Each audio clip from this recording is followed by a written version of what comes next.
like just 2 weeks ago with some like whole man with a boner in the women's restroom.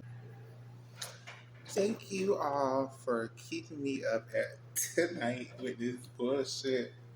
Ugh. Okay. So on this point, this is one of the points that I can't lie. I have to agree with Blair. I just think it's just insane of the trans community that, and again, this is why I'm saying they set Blossom up for Blair to have moments because the panelists they gave with Blair, they were all, binary. If they were a trans woman, they presented as a woman. If they were a trans man, they presented as a man. Then when you go on the liberal side, I agree with Blair on this side. It's like being trans could mean anything, right? You know, they had Blossom, who was, a person who was a trans woman who presented as a woman. They had a trans man who presented as a man. I think they had two trans men on the liberal side, and then they had this GNC person, right?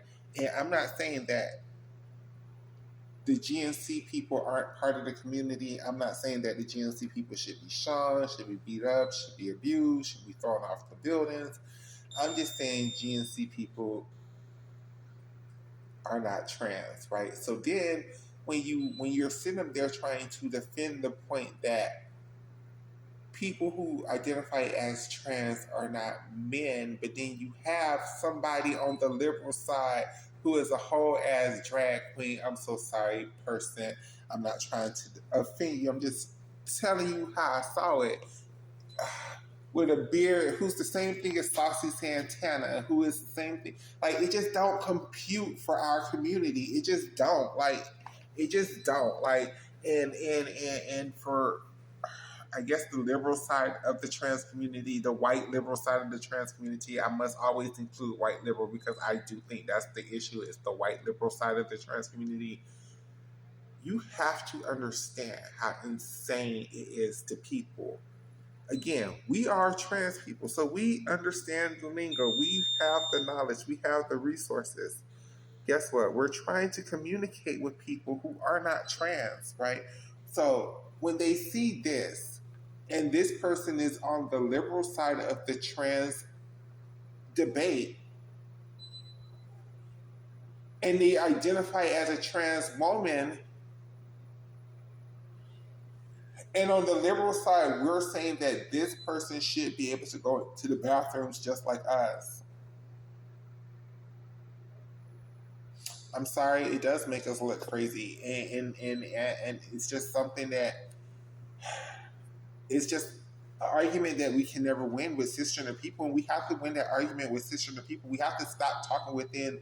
We have to stop preaching to the choir and start being able to relay these messages to the people who actually make the laws and who change the things. That is the cisgender community. It's just way more of them than it is of us. So things to us might make sense, but we also have to make it make sense to them. And then when you have Blossom, who identifies as a trans woman, and you have that other person who also identifies as a trans woman on the liberal side of things, and Blossom is defending her, you're just making Blossom look crazy. I just wish Blossom had some more black trans sisters on the panel to help her fight this fight, because Blossom was right in all of her points. It's just 1+1 has always got to equal 2, and just because we're trans people, 1+1 can't equal 3 sometimes, because every number isn't a monolith. I get it, but we're talking about 1+1, so it has to equal 2. And 1+1 is the bathrooms. The bathrooms are a very binary thing, so 1+1 has to equal 2. So if you want to identify as a woman and you want to use the women's spaces, you have to look the part. You have to present the part. And no, they don't have to look and present the part, because guess what? By biology, by birth, they have that right. I'm not saying we don't have that right. We just have to work a little bit harder to attain those rights. And that's something as black people we understand. And I don't feel like sometimes our white trans sisters always get that, always accept that. And sometimes they make more of an issue of things than needs to be. And On this one issue, I can't lie, I kind of agree with Blair.